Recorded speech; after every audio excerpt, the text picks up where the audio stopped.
এখানে আছে যে এই পৃথিবীতে আমরা কোথা থেকে আছি, ঠিক আছে? তো এখানে এই পৃথিবীতে আমরা আছি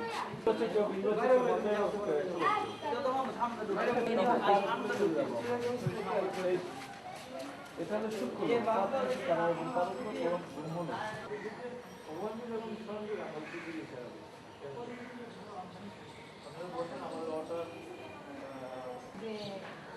রাবণ রূপী যে মানে জিনিসগুলি সময় তো দেওয়া দরকার।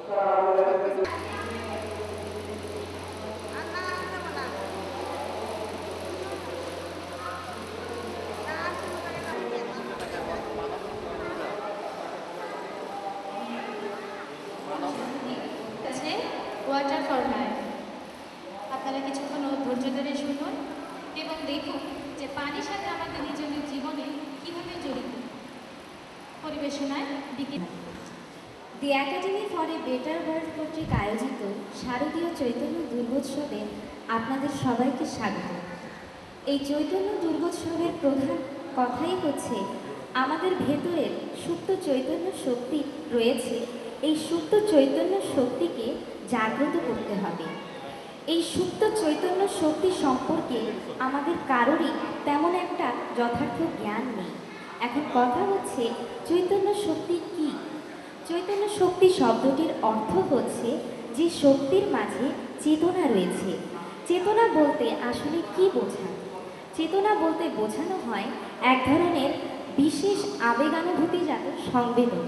এই সংবেদন যে প্রাণীর ভেতরে থাকে, সেই প্রাণী বাইরের পরিবেশ থেকে দেওয়া যে কোনো একটি সংবেদনকে গ্রহণ করতে পারে, সেই সংবেদনকে ধারণ করতে পারে এবং একটি নির্দিষ্ট সময় পর সেই সংবেদনের বৈশিষ্ট্যমূলক প্রতিক্রিয়া দিতে পারে। সেই প্রতিক্রিয়ার মাঝে সেই প্রাণীর বৈশিষ্ট্য নিহিত থাকে। আর এই কারণে মানুষ পৃথিবীর সর্বশ্রেষ্ঠ জীব। আজ আমরা এই প্রেজেন্টেশনে দেখব কি করে আমরা আমাদের চৈতন্য শক্তিকে সুপ্ত থেকে ধীরে ধীরে জাগ্রত করে পানির মধ্যে তা চার্জ করে তা পান করে সুস্থ, সুন্দর এবং স্বাভাবিক জীবনযাপন করতে পারি। আমাদের প্রেজেন্টেশনের কন্টেন্টস হচ্ছে পানির আণবিক গঠন, পানির 3 ধরনের গঠন, মৃত পানি এবং জীবিত পানি, পানির নিজস্ব স্মৃতিশক্তি রয়েছে তা দেখানো, পানি তথ্য বহন করে থাকে এবং সেই তথ্য অনেক বেশি আশ্চর্যজনক, তা আমরা কিছু ছবির মাধ্যমে দেখব। আমরা জানি পানির অপর নাম জীবন, কিন্তু আমরা এটাও জানি যে সকল পানির অপর নাম জীবন নয়, কারণ এই পানি মাঝে মাঝে আমাদের মৃত্যুর কারণ হয়ে দাঁড়ায়। দূষিত পানি পান করলে বিভিন্ন ধরনের পানিবাহিত রোগ হয়ে থাকে, আর সেই কারণে আমরা বলতে পারি শুধুমাত্র পানির অপর নাম জীবন নয়, বিশুদ্ধ পানির অপর নাম জীবন। এই বিশুদ্ধ পানিকেই পানি বিজ্ঞানীরা অ্যালাইভ ওয়াটার বা জীবিত পানি বলে থাকেন। আর যেসব পানি খেলে আমাদের শরীরের রোগ জীবাণুর প্রতিরোধ ক্ষমতা কমে যায়, সেই সব পানিকে তারা ডেড ওয়াটার বলে অভিহিত করে থাকেন।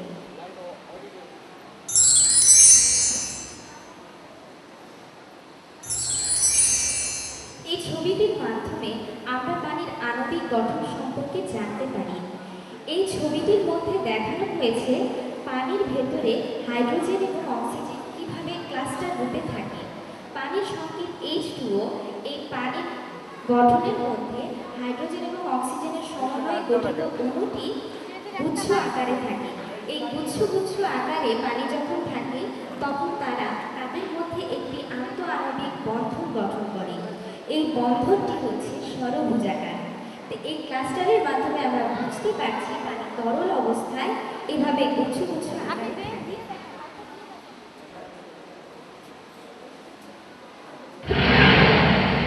পানির 3টি গঠন: তরল, কঠিন এবং বায়বীয়। পানির এই ছবিটির মাধ্যমে আমরা দেখতে পাচ্ছি পানির মধ্যে হাইড্রোজেন এবং অক্সিজেন রয়েছে। হাইড্রোজেন এর পজিটিভ চার্জ এবং অক্সিজেনের নেগেটিভ চার্জের সমন্বয়ে H2O গঠিত হয়।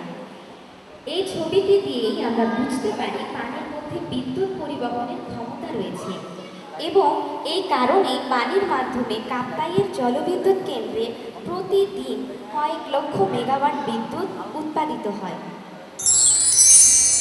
এই ছবিটির মধ্যে আমরা দেখতে পাচ্ছি দুই ধরনের পানির গঠন, মৃত পানি এবং জীবিত পানি।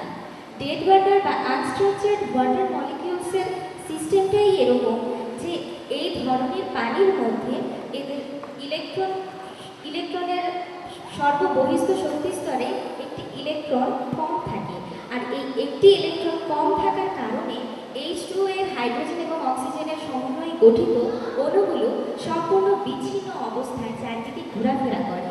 কিন্তু লিভিং ওয়াটারের ক্ষেত্রে দেখা যায় পানির সমস্ত অণুগুলো এত সুন্দরভাবে ক্লাস্টার রূপে সন্নিবদ্ধ থাকে যে দূর থেকে দেখলে মনে হয় যে একটি ষড়ভুজাকার পাপড়ি বিশিষ্ট ফুল এবং এর মধ্যে সম্পূর্ণ স্ট্রাকচারটাই সুগঠিতভাবে থাকে। আর এই কারণে লিভিং ওয়াটারের আয়নকে বলা হয়ে থাকে স্ট্রাকচার মেকিং আয়ন। এই লিভিং ওয়াটারের বিশেষ বৈশিষ্ট্য হচ্ছে এই বন্ধনটা অনেক টাইটলি অবস্থায় থাকে। পলিউটেন্টস এবং টক্সিনস কখনোই এই লিভিং ওয়াটারের ভেতরে প্রবেশ করতে পারে না।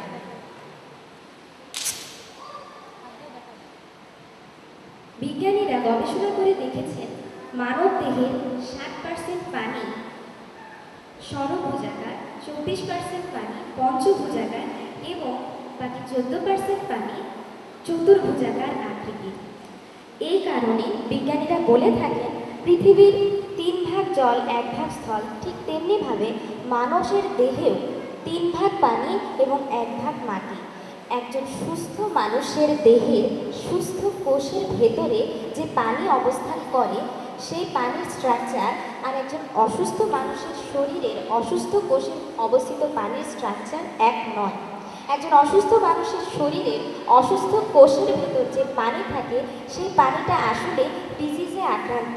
এ কারণে সেই সেলসটাকে বলা হচ্ছে আনহেলদি সেলস বা ডিজিজড সেলস। তো এই সেলের গঠন পর্যবেক্ষণ করলে আমরা দেখতে পাই এই সেলের মধ্যে হাইড্রোজেন এবং অক্সিজেনের সমন্বয়ে গঠিত H2 এর ভেতরে কোনো ধরনের ক্লাস্টারের বন্ধন নেই। আর এ কারণে মাঝখানের আন্তঃআণবিক দূরত্বটা বেশি থাকে। আন্তঃআণবিক দূরত্ব বেশি থাকার কারণে আন্তঃআণবিক ফাঁকটাও অনেক বেশি থাকে। এই ফাঁকের ভেতরে পলিউটেন্টস এবং বিভিন্ন ধরনের টক্সিন ইজিলি প্রবেশ করতে পারে। এরা শুধু প্রবেশই যে করে তা নয়, এরা প্রবেশ করে একটি সুদূর প্রসারী প্রভাব রেখে যায়।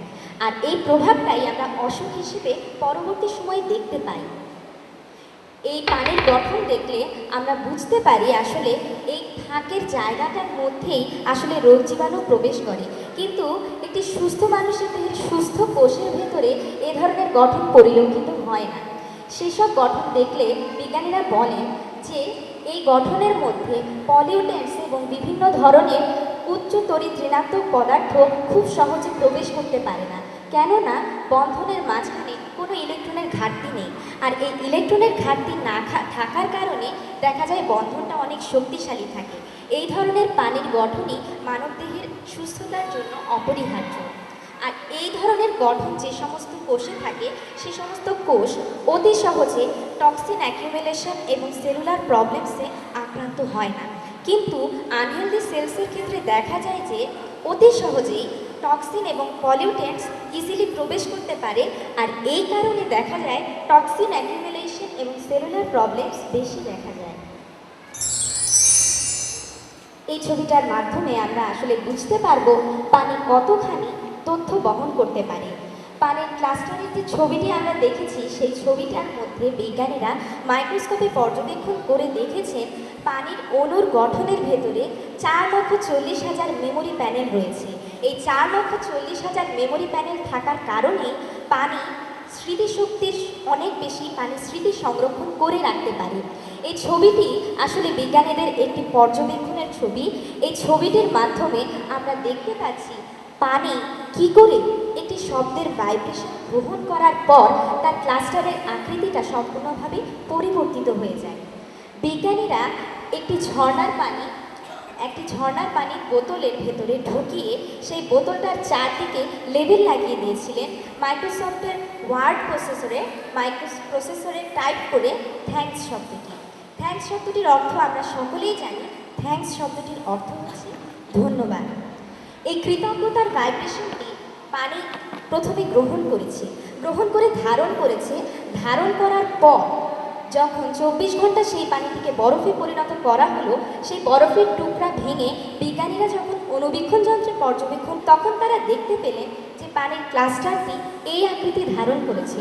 অর্থাৎ পানির নিজস্ব একটি ক্ষমতা রয়েছে, সেটি হচ্ছে মেমোরি সংরক্ষণ করার ক্ষমতা।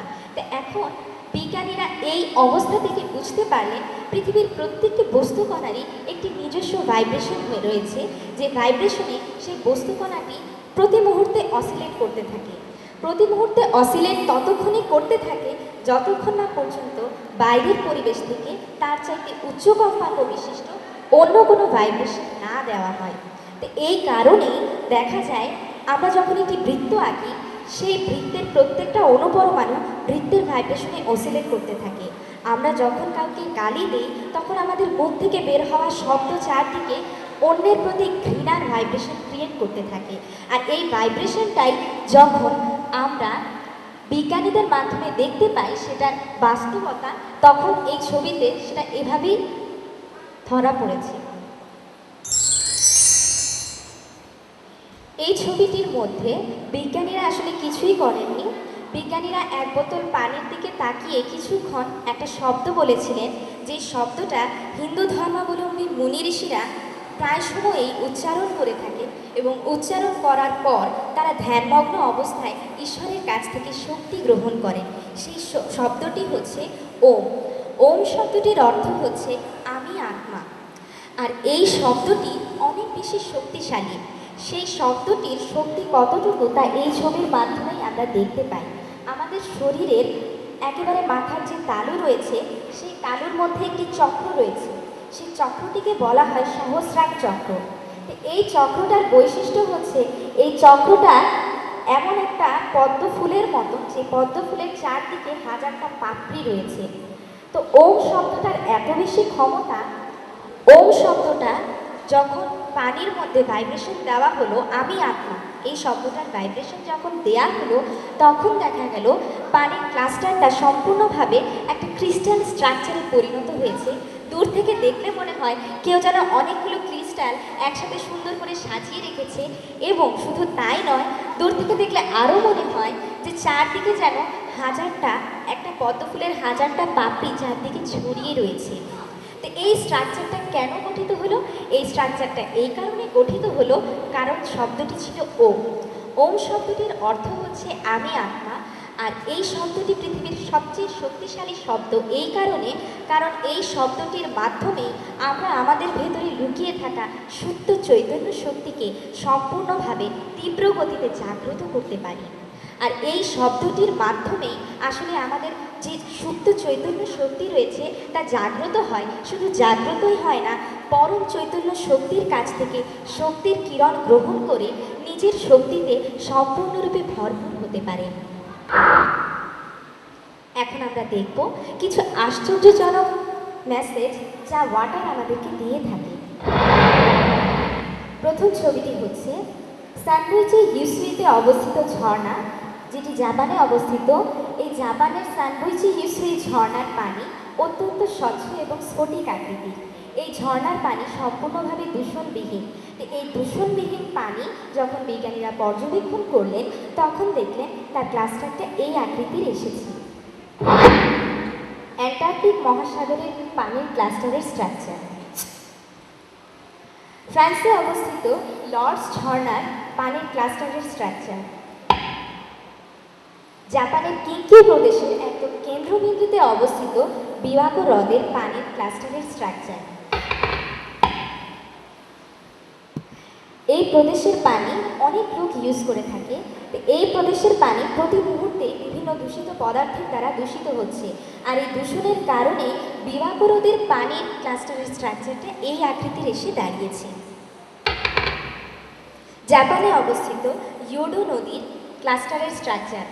এই নদীর যদি এই অবস্থা হয়, তাহলে ঢাকায় অবস্থিত বুড়িগঙ্গা নদীর পানি যদি বিজ্ঞানীরা পর্যবেক্ষণ করে থাকেন, তাহলে তার ক্লাস্টারের স্ট্রাকচারটা কীরকম আসবে তা সহজেই অনুমেয়। এই ছবিটা হচ্ছে জাপানের ফুজিওয়ারা হ্রদের ছবি, বিফোর অফারিং এ প্রেয়ার। আমরা যেসব ছবি দেখতে পাচ্ছি সেগুলো পানি বিজ্ঞানী, জাপানের বিখ্যাত একজন পানি বিজ্ঞানী মিস্টার মাসারু ইমোটো কর্তৃক পর্যবেক্ষণ করার পর, মাইক্রোস্কোপে দেখার পর, অবজারভেশনের পর পাওয়া ছবিগুলো। তো এই ছবিটার মধ্যে আমরা দেখতে পাচ্ছি ফুজিওয়ারা হ্রদ কত বেশি দূষিত এবং মানুষ কত বেশি সেই দূষিত পানি ইউজ করছে। কিন্তু আশ্চর্যজনক ব্যাপারটা আমরা একটু পরে দেখতে পাবো। ফুজিওয়ারা হ্রদের পানিকে প্রথমে বিজ্ঞানীরা সেইভাবেই আগের সিস্টেমের মতোই বোতলের মধ্যে ভরে তারপরে সেটা মাইক্রোস্কোপে ফ্রোজেন অবস্থায় বরফে পরিণত করার পর তারপরে তারা মাইক্রোস্কোপে পর্যবেক্ষণ করেছিলেন। মাইক্রোস্কোপে পর্যবেক্ষণ করার পর তারা দেখলেন ফুজিওয়ারা হ্রদের পানি অনেক অনেক অনেক বেশি দূষিত। কিন্তু এই দূষণটা ক্লাস্টারের মধ্য দিয়ে ততক্ষণ পর্যন্ত দেখা গেছে যতক্ষণ পর্যন্ত ফুজিওয়ারা হ্রদের পানিকে প্রেয়ার অফার করা হয়নি। আমি আবার বলছি, এই ক্লাস্টারের স্ট্রাকচারটা ততক্ষণ পর্যন্ত দেখা গেছে যতক্ষণ পর্যন্ত ফুজিওয়ারা হ্রদের পানিকে প্রেয়ার অফার করা হয়নি। এখন এই অফারিং স্প্রেয়ার বলতে কি বোঝাচ্ছে? অফারিং স্প্রেয়ার বলতে বোঝানো হচ্ছে বিজ্ঞানীরা মেডিটেশনের মাধ্যমে পানির ভেতরে যে পানির হাইড্রোজেন আর অক্সিজেন রয়েছে, হাইড্রোজেনের মাধ্যমে তো মেডিটেশন করার পর ফুজিওয়ারা হ্রদের অবস্থাটা দেখুন সম্পূর্ণ একটি ক্রিস্টাল স্ট্রাকচারে পরিণত হয়েছে। তো এখন ফুজিওয়ারা হ্রদের পানির ক্লাস্টারের স্ট্রাকচারটা মেডিটেশনের মাধ্যমে প্রেয়ার অফার করার পর কেন এভাবে চেঞ্জ হয়ে গেল, সেটাই আমাদের আজকের মূল বিষয়। মেডিটেশনের মাধ্যমে বিজ্ঞানীরা কেন এই পানির ক্লাস্টারের স্ট্রাকচারটাকে চেঞ্জ করলেন, তার কারণ হচ্ছে আর কিছুই নয়, একমাত্র মেডিটেশনের মাধ্যমেই আমরা আমাদের সুপ্ত চৈতন্য শক্তিকে জাগ্রত করতে পারি। পরম চৈতন্য শক্তির কাছ থেকে নিজের সুপ্ত চৈতন্য শক্তিকে জাগ্রত করার পর তার দেওয়া সমস্ত শক্তিতে, তার দেওয়া সমস্ত গুণে ধর্মে ভরপুর হতে পারি এবং তার গুণগুলো নিজের মধ্যে ধারণ করে একটি নির্দিষ্ট সময় পর আমাদের চৈতন্য শক্তির চারদিক থেকে সেটা আমরা চারদিকে প্রবাহিত করতে পারি। এই প্রবাহটা কিরণ আকারে হয়ে থাকে। তো এই কিরণ আকারে কেন হয়ে থাকে, তার কারণ হচ্ছে পৃথিবীতে একমাত্র আলোক শক্তি শূন্য মাধ্যমে চলাচল করতে পারে। শূন্য মাধ্যমে আত্মা বা চৈতন্য শক্তির চারদিক থেকে কিরণ আকারে আলো যখন পানির ভেতরে প্রবেশ করে তখন কি হয়, পানির হাইড্রোজেন এবং অক্সিজেনের পজিটিভ চার্জ এবং নেগেটিভ চার্জের যে প্রান্তগুলো রয়েছে সেগুলো ঈশ্বরীয় শক্তিতে, ঈশ্বরের দেওয়া কারেন্টে সম্পূর্ণভাবে ভরপুর হয়ে যায়।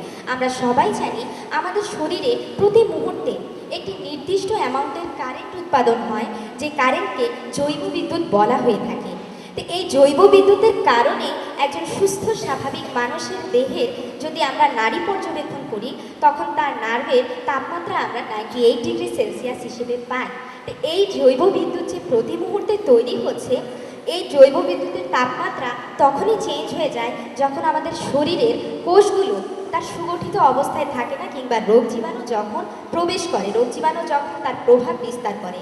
তো এই কারণে আমাদের কি করতে হবে, আমাদের শরীরের যে জৈব বিদ্যুৎ প্রতি মুহূর্তে উৎপাদিত হচ্ছে, এই জৈব বিদ্যুৎকে ঈশ্বরের দেওয়া শক্তিতে সম্পূর্ণভাবে ভরপুর করতে হবে। ভরপুর করার পর আমরা যখন আমাদের নিজেদের চৈতন্য শক্তির মাধ্যমে পরম চৈতন্য শক্তির সমস্ত কিরণ নিজের মধ্যে ধারণ করে তারপর আমরা পানির মধ্যে প্রবাহিত করব, তখন কি হবে, তখন সেই পানিটার ভেতরে যত দূষিত পদার্থ রয়েছে, যত খারাপ ভাইব্রেশন রয়েছে, সেই খারাপ ভাইব্রেশনগুলো দূরীভূত হয়ে যাবে এবং পানির স্ট্রাকচারটা সম্পূর্ণভাবে ক্লাস্টার থেকে ক্রিস্টালে পরিণত হয়ে যাবে। এবং এই ধরনের পানি মূলত মানুষের সুস্থতার জন্য অপরিহার্য। তো এই ধরনের পদ্ধতিকে মেডিটেশন বলা হচ্ছে বা রাজযোগ বলা হচ্ছে। তো এই মেডিটেশন করার পর কি হয়, এই মেডিটেশন করার পর আমাদের যে হার্ট রয়েছে সেই হার্টবিটটা ঠিকমতো বিট হতে থাকে। কারো দেখা যায় হার্টবিট খুব বেশি হয়, কারো দেখা যায় হার্টবিট একদমই লো, যার কারণে অনেকেরই বর্তমানে ব্লাড প্রেশার রয়েছে, হার্টের সমস্যা রয়েছে। কিন্তু একটি নির্দিষ্ট সময়ে একজন মানুষ যদি প্রতিনিয়ত মেডিটেশন করতে থাকে তাহলে কি হবে, তার হার্টের যে পালস রয়েছে, হার্টের স্পন্দনটা ঠিক জায়গায় চলে আসবে এবং তার মেজাজ সম্পূর্ণভাবে তার নিজের নিয়ন্ত্রণে থাকবে। এভাবে ঈশ্বরের শক্তিতে নিজের চৈতন্য শক্তিকে সম্পূর্ণভাবে ভরপুর করতে করতে করতে করতে একটা সময় সে পৃথিবীর সমস্ত মায়া মমতা থেকে মুক্ত হয়ে যায়। সেই আত্মা বা সুপ্ত চৈতন্য শক্তি কাম, ক্রোধ, লোভ, মোহ, অহংকার, ঈর্ষা, দেশ, ভয়, ঘৃণা সমস্ত কিছুর থেকে মুক্ত হয়ে যায়। তো এই মায়ার বন্ধন থেকে মুক্ত যখন আত্মা হয়ে যায় তখনই সে মহানতায় পরিপূর্ণ হয়ে যায়, যাকে আমরা বর্তমানে মহামায়া হিসেবে আরাধনা করে যাচ্ছি। তো এই মহামায়া আসলে আর কিছুই নয়, এই মহামায়া আসলে আমাদের নিজেদেরই মানসিক অবস্থার স্মৃতিচিহ্ন। তা আমরা নিজেরাও ঈশ্বরের শক্তিতে, সর্বশক্তিমানের শক্তিতে, নিজের সুপ্ত চৈতন্য শক্তিকে ষষ্ঠীর বোধনের মাধ্যমে জাগ্রত করার চেষ্টা করি এবং ঈশ্বরের শক্তিতে ভরপুর হওয়ার পর এই অষ্টমী তিথিতে আমাদের মনের ভেতরে থাকা যত বিকার রয়েছে, কাম, ক্রোধ, লোভ, মোহ, অহংকার, এই সমস্ত বিকারের সাথে যুদ্ধ করে আমরা কি করি, আমরা যখন জয়লাভ করি তখনই আমরা আসলে মহামায়ায় পরিণত হই। তো এই শক্তিটা আসলে আদিকাল থেকেই আত্মার ভেতরে রয়েছে, যা আত্মা নিজেও জানে না, কারণ আত্মার শক্তি বর্তমানে সুপ্ত অবস্থায় রয়েছে। তো এই শক্তিকে এই কারণে আত্মা শক্তি বলা হয়ে থাকে। আর শুধু তাই নয়, এই শারদীয় দুর্গোৎসবের শেষ পর্যায়ে দশমীর সময়ে আমাদের অবগুণ, আমাদের যত খারাপ গুণ রয়েছে, যত খারাপ চিন্তা রয়েছে, ঈশ্বরের কাছে সম্পূর্ণ সমর্পণ করে তা বিসর্জন দেওয়াই হচ্ছে দুর্গাপূজার প্রধান মাহাত্ম্য। এই কারণেই দুর্গার প্রতিমাকে প্রত্যেক সময় দশমী তিথিতে বিসর্জন দেওয়া হয়ে থাকে। এখন এই পদ্ধতিটার নাম হচ্ছে রাজযোগ মেডিটেশন, যে পদ্ধতির মাধ্যমে আমরা অত্যন্ত দ্রুত, অত্যন্ত তীব্র সময়ে যথার্থভাবে নিজের সুপ্ত চৈতন্য শক্তিকে জাগ্রত করতে পারি। এখন এই ছবির মাধ্যমে আমরা দেখতে পাচ্ছি মাঝখানের যে শব্দটা রয়েছে লাইফ এনার্জি বা আত্মা, আর নিচের শব্দটা রয়েছে মাই বডি অথবা সেন্স অর্গানস। তো এখন লাইফের সমস্ত এনার্জি হচ্ছে আত্মার মধ্যে, কেননা আত্মা একটি নির্দিষ্ট সময় পর যখন তার দেহটাকে ত্যাগ করে যায় তখন সেই দেহের আর কোনো ধরনের চেতনা বা অনুভূতি থাকে না। সেই মৃতদেহ নিয়ে যতই আত্মীয় স্বজনরা কান্নাকাটি করুক না কেন, সেই আত্মা তখন তা ফিল করতে পারে না, কেননা সে তো দেহের ভেতরে নেই। আর এই নিচের মাই বডি বা সেন্স অর্গানসের ছবিগুলোর মাধ্যমে দেখানো হচ্ছে সেন্স অর্গানসগুলোর মাধ্যমে আত্মা কি করে থাকে, অবজারভেশন করে থাকে। তা আত্মা যখন অবজার্ভ করে তখন আত্মার অবজারভেশনগুলো সেন্স অর্গানসের মাধ্যমে আত্মার কাছে পৌঁছে যায় এবং আত্মার কাছে পৌঁছে যাওয়ার পর আত্মার সাবকনশিয়াস মাইন্ডে মেমোরি ব্যাংক বা স্মৃতিশক্তিতে সেটা জমা হয়, যেটাকে আমরা সংস্কার হিসেবে অভিহিত করে থাকি। এই আত্মা মন এবং বুদ্ধি আর সংস্কারের সমন্বয়ে গঠিত। মন চিন্তা করে, তাই মনের অপর নাম চিন্তন শক্তি। বুদ্ধি নির্ণয় করে, তাই বুদ্ধির অপর নাম নির্ণয় শক্তি। মনের চিন্তন এবং বুদ্ধির নির্ণয়ের সমন্বয়ে গঠিত কর্মের ফলটি আত্মা সেন্স অর্গানস দিয়ে রিসিভ করার পর তার সাবকনশিয়াস মাইন্ডের মেমোরি ব্যাংকে সেটা ইমপ্রিন্টেড অবস্থায় চলে আসে। তো এই ইমপ্রিন্টেড হওয়ার পর সাবকনশিয়াস মাইন্ডের এই জিনিসটাই সংস্কার বা স্মৃতিশক্তি হিসেবে পরবর্তীতে আমরা অভিহিত করে থাকি। তো এখন আত্মা কি করে থাকে, আত্মা শুধু আত্মার যে মন রয়েছে, আত্মার মনের কনসিয়াস অবস্থায় কনসিয়াস মাইন্ড কী করে, বিভিন্ন জিনিস চিন্তা করে, থটস, ইমোশনস অ্যান্ড ডিজায়ার্স। আত্মা কনসিয়াস মাইন্ড বা চেতন মন দিয়ে সমস্ত কিছু চিন্তা করে এবং তার একটা বৈশিষ্ট্যমূলক প্রতিক্রিয়া একটি নির্দিষ্ট সময় পর সে নিজে দিয়ে থাকে, যাকে আমরা ইমোশন বলে অভিহিত করে থাকি। এবং শুধু তাই নয়, আত্মার মনের চিন্তন শক্তি বিভিন্ন ধরনের ইচ্ছা প্রকাশ করতে পারে, যাকে আমরা ডিজায়ার বলে অভিহিত করে থাকি। আর এছাড়াও আত্মার যে ইন্টেলেক্ট রয়েছে বা বুদ্ধি রয়েছে, সেই বুদ্ধি কী করতে পারে, যে কোনো জিনিসকে অ্যানালাইসিস করতে পারে, ভিজুয়ালাইজেশন পাওয়ার তার রয়েছে এবং বুদ্ধি বা ইন্টেলেক্টের জাজমেন্ট পাওয়ার রয়েছে। আর এইসব ইন্টেলেক্ট এবং ইমপ্রেশন, মন এবং বুদ্ধির যে কাজটা, সেই কাজটা সংস্কারে জমা হওয়ার পর আমরা কি করে থাকি, আমাদের সেন্স অর্গানসগুলোর মাধ্যমে এক্সপ্রেশন দেখিয়ে থাকি। এখন আমরা দেখব বিজ্ঞানীদের করা গবেষণার কিছু ছবি। বিজ্ঞানীরা বিভিন্ন জায়গার পানি সংগ্রহ করে কোনো সময় কোনো শব্দের দ্বারা, কোনো সময় কোনো ধর্মীয় সঙ্গীতের দ্বারা, কোনো সময় ব্যান্ডের মিউজিকের দ্বারা, কিংবা কোনো সময় কোনো গালির দ্বারা, কোনো খারাপ শব্দের দ্বারা দেখতে চেয়েছিলেন পানির ক্লাস্টারের স্ট্রাকচারটা কীরকম হয়। এই ছবিটা বিথোভেনস প্যাস্টোরেল, অর্থাৎ একটি গানের ভাইব্রেশন দেওয়ার পর ক্লাস্টারের স্ট্রাকচারটা কীরকম হয় তা দেখানো হয়েছে। খ্রিস্টান ধর্মাবলম্বী যারা রয়েছে তাদের গির্জাতে প্রত্যেক রবিবারে এই গানটি বাজানো হয়। বিথোভেনস প্যাস্টোরেলের গানটি বাজানোর পর সেই পানিটাকেই আবার যখন বরফে পরিণত করা হলো, সেই ভাইব্রেশনটা গ্রহণ করার পর তার ক্লাস্টারের স্ট্রাকচারটা এরকম হিসেবে দাঁড়িয়েছে। এরকম আরেকটি গান রয়েছে খ্রিস্টান ধর্মাবলম্বীদের, বাগস air for the G string. তো এই air for the G string গানটি চালানোর পর ক্লাস্টারের স্ট্রাকচারটা এরকম এসেছে। বৌদ্ধ ধর্মাবলম্বী যারা ভিক্ষুরা রয়েছে, সেই ভিক্ষুরা যখন সকলে মিলে সমবেত হয়ে একসাথে পালি ভাষায় রচিত তাদের ধর্মগ্রন্থের তিব্বত সূত্র একসাথে উচ্চারণ করে, সেই মন্ত্রোচ্চারণের ভাইব্রেশনটি যখন পানির মধ্যে দেওয়া হয়, সেই পানির ক্লাস্টারের স্ট্রাকচারটা এরকম হিসেবে দাঁড়ায়। জাপানের কাওয়াচি প্রদেশে অবস্থিত বিখ্যাত কাওয়াচি ফোক ড্যান্সের ভাইব্রেশন দেওয়ার পর পানির ক্লাস্টারের স্ট্রাকচারটি এইরকম এসেছে। এরপরে বিজ্ঞানীরা চিন্তা করলেন মেটালিক ইনস্ট্রুমেন্ট ইউজ করে যেসব গান আমরা শুনে থাকি, হেভি মেটাল মিউজিকের ভাইব্রেশন দেওয়ার পর পানির ক্লাস্টারের স্ট্রাকচারটি কীরকম হয় তা দেখা। তো দেখা গেল হেভি মেটাল মিউজিকের ভাইব্রেশন দেওয়ার পর পানির ক্লাস্টারের স্ট্রাকচারটি এরকম হিসেবে দাঁড়িয়েছে। তো ক্লাস্টারের স্ট্রাকচারটা এরকম হওয়ার আসল কারণ হচ্ছে আর কিছু নয়, হেভি মেটাল মিউজিক আমাদের স্নায়ুকোষকে অনেক দ্রুত, অনেক অল্প সময়ে অনেক বেশি উত্তেজিত করে থাকে, যার জন্য হঠাৎ করে একটা ব্যান্ডের গান শুনলে আমাদের খুব ভালো লাগে। হাই ফ্রিকোয়েন্সিতে সেই হেভি মেটাল মিউজিক শোনার পর আমাদের স্নায়ুকোষের ভেতরে উত্তেজনাটা রয়ে যায়। তার প্রভাব হিসেবে আমরা দেখতে পাই কিছুক্ষণ পরে মাথা ব্যথা করতে থাকে কিংবা মেজাজ খিটখিটে হয়ে যায়। তো এই খিটখিটে মেজাজের কারণ হচ্ছে আর কিছুই নয়, ক্লাস্টারের স্ট্রাকচারটা ভেতরে চেঞ্জ হয়ে গেছে। আনট্রিটেড ডিস্টিলড ওয়াটারের ক্লাস্টারের স্ট্রাকচার। এরপর বিজ্ঞানীরা দুটো শব্দ বোতলের চারদিকে লাগিয়েছিলেন। সেই দুটো শব্দ হচ্ছে লাভ অ্যান্ড অ্যাপ্রিসিয়েশন। ভালোবাসা এবং যে কোনো কিছু অ্যাপ্রিসিয়েট করার ক্ষমতাটা এত ভালোই ভাইব্রেশন